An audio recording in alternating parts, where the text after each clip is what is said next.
Hey, Michaela. Yes. You've worked in the media industry over the years. Yes. Radio stations, that sort of stuff. Have you ever secretly recorded a phone conversation or a meeting or anything like that? No, but I was in a situation where a meeting I was in was recorded for the purpose of paying back live on air. Oh, cool. Yes. Like a pre-planned gotcha call. Sort of thing. And, however, being the spy that I am, realised what was going on and dobbed them in. You snitched? Yes, because it's disrespectful. Wow. It's against the law to put somebody to air without their permission if you're identifying them. Oh. So if they'd played that tape on air, it probably would be illegal without our permission. You're a bit of a goody two-shoes, aren't you? Well, I just don't want to ever be at work where I can't trust what I'm saying to not go across the airwaves. They weren't trying to get you, though, were they? No, but it was more, look at it behind the scenes, stirring us kind of thing. Ah, right. You know. Taking the mick kind of thing. Yeah, and we'd bait. So it was deliberately trying to, but, you know. And so then they went to the general manager and there's this big thing. And so then they got, so it was a breakfast team. Mm-hmm. And then they got really smart and said, you know, if you're coming into this meeting, there's a chance it may be recorded. You know, they had to say that every time. And there were signs up everywhere being smart asses that they were. But Yeah, because I wonder sometimes, and I forget, when I call, call centres for customer service or whatever, and it always says, you know, this conversation may be recorded for monitoring and training purposes. And some of the dumb conversations I have with people, I think, I wonder if anybody listens to these and thinks, what is this guy on? You know, me making dad jokes. I had there was another one that they did. It was, the big boss of the radio network was doing this special and they rang me at my desk to tease me about something and it went to air. And I didn't know and I cracked the shins big time. So there's you having a rant on air. Yeah, and I never got promoted, as you can imagine. No, he was like way up the tree. You know, I should have just got along with it, but I was so upset that someone would invade my privacy and put it on air. And you missed out on a promotion because of it. Yeah. Nice work. Welcome to the Tradies Business Show, helping you get off the tools and into true business ownership, so you can spend more time doing the things that matter most. Now, here are your hosts, Warwick Bidwell and Michaela Clark. So welcome to the Tradies Business Show.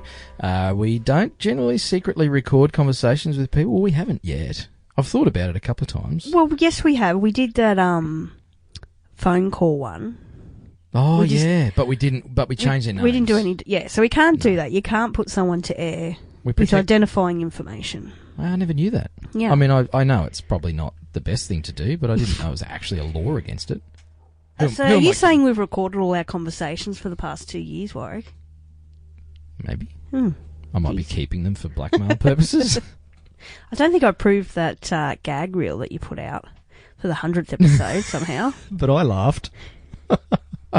Glad you got enjoyment. Well, today's guest was knowingly recorded, and it wasn't technically a guest.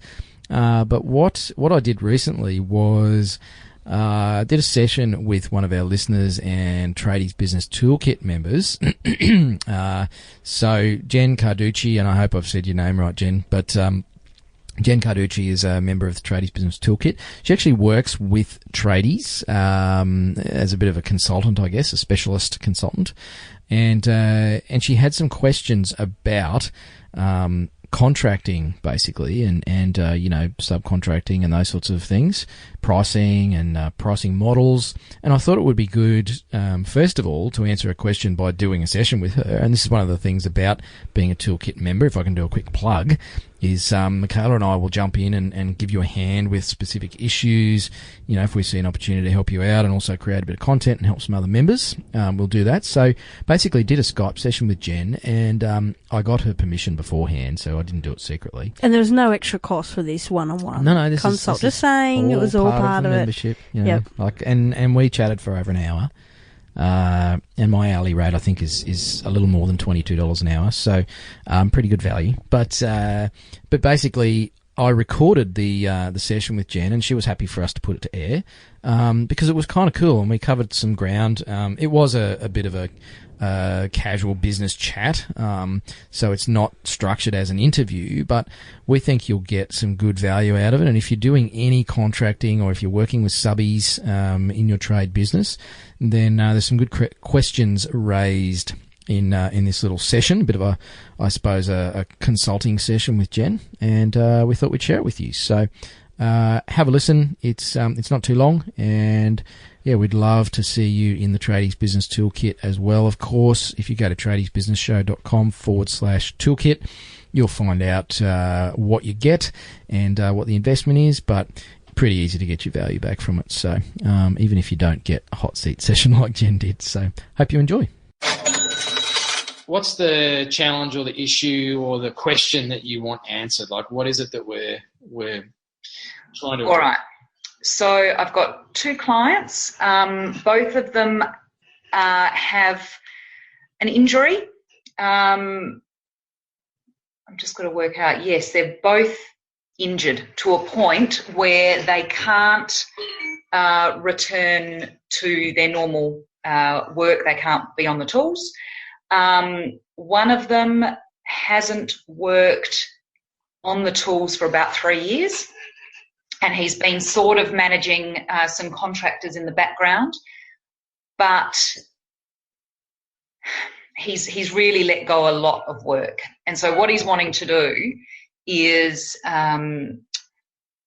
build the business back up and basically engage his contractors so that they can earn a profit share. He's going to retrain himself and do something else so that then he can still manage his business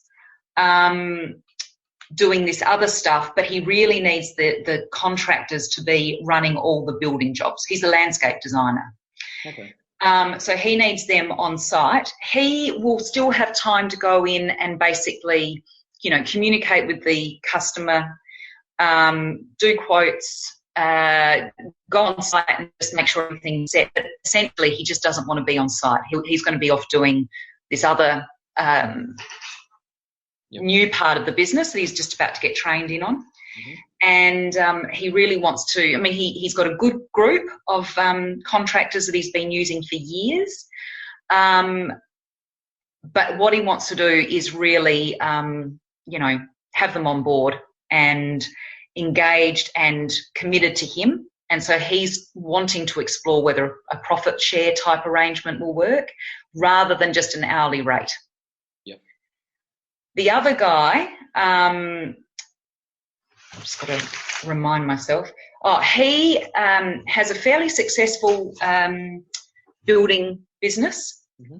He's got a young bloke. So the guy, my client, is probably around late 40s.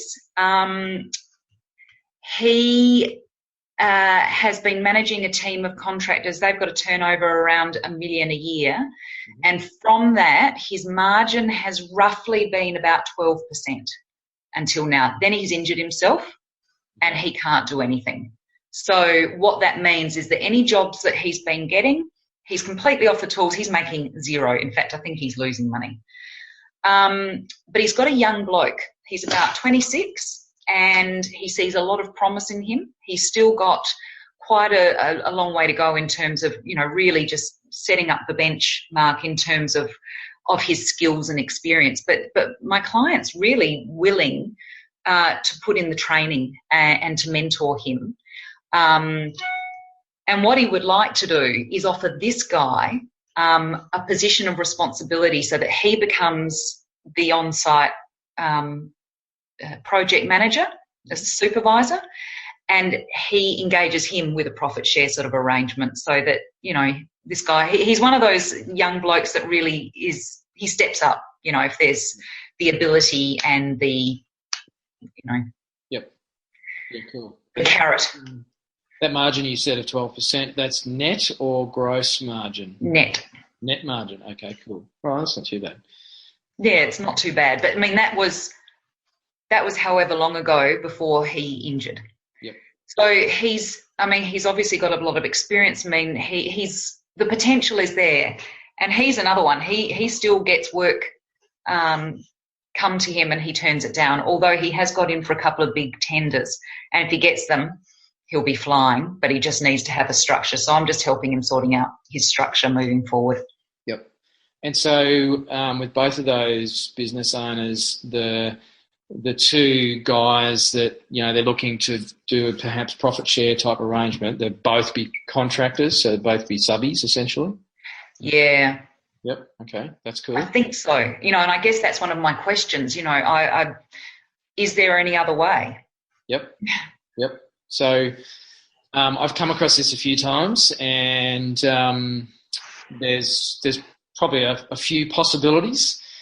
One that I've seen work pretty well is with those sorts of contractors, particularly the landscaping business. The construction is probably doable as well, and I've seen this done pretty well with painting, plastering, those sorts of jobs where the business owner is quoting a price to a client. So it's not a do and charge type scenario where it's, however long it takes, that's how much we charge you.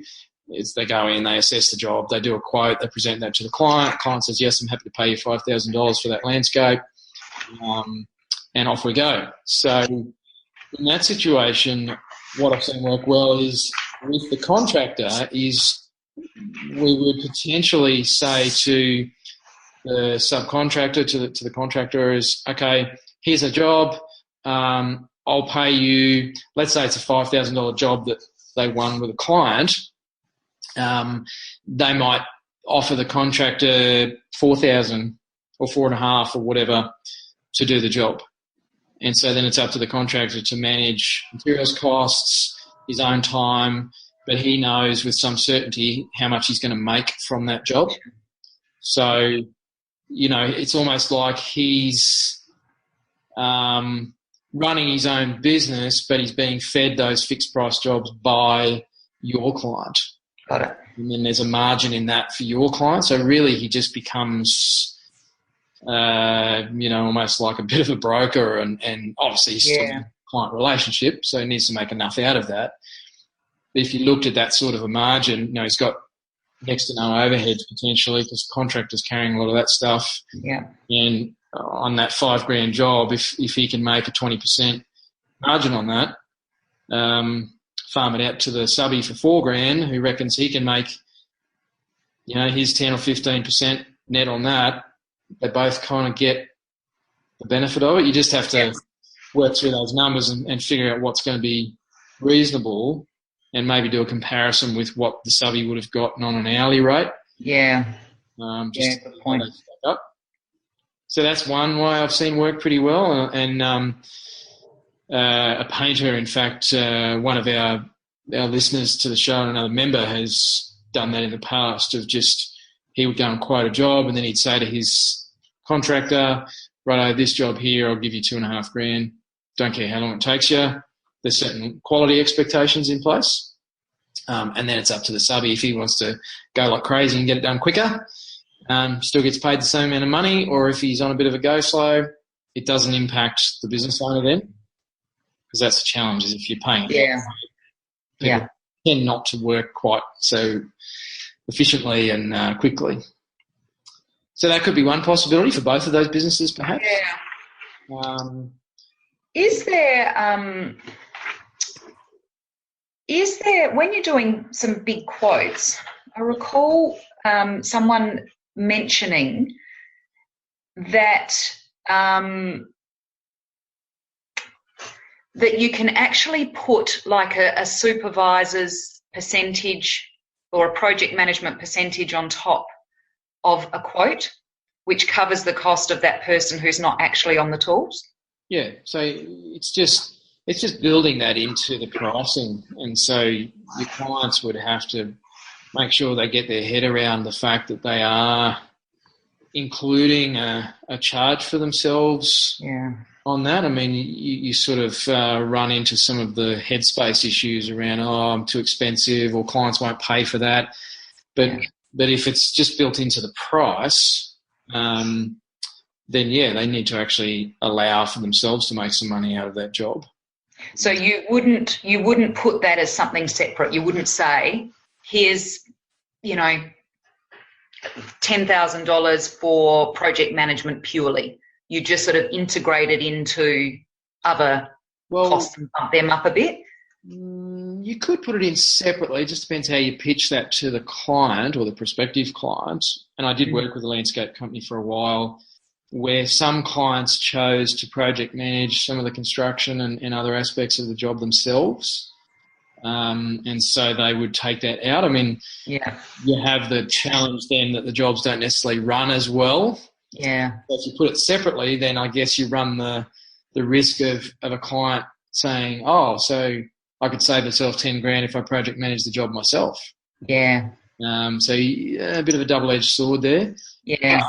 But, it could also be an opportunity to upsell people and say, look, we can project manage the whole thing for you and coordinate the other contractors, all the materials deliveries, blah, blah, blah, make sure it all runs to schedule. And, that's an additional $7,500 or $10,000 or whatever it is on the job.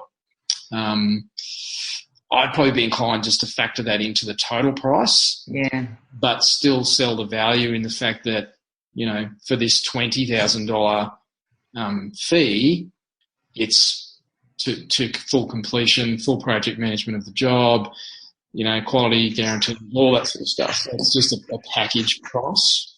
Yeah.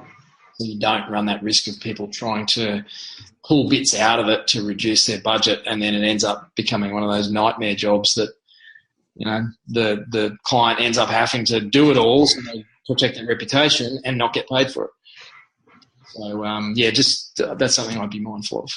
But so that fixed rate with the contractors could be one path to go down. The other way is probably what you started with, which is, I guess, you might say an hourly rate, perhaps capped at a certain number of hours. So, again, human nature would probably say that the contractors might just let it blow out to exactly the cap so they get paid the maximum each time. Yeah.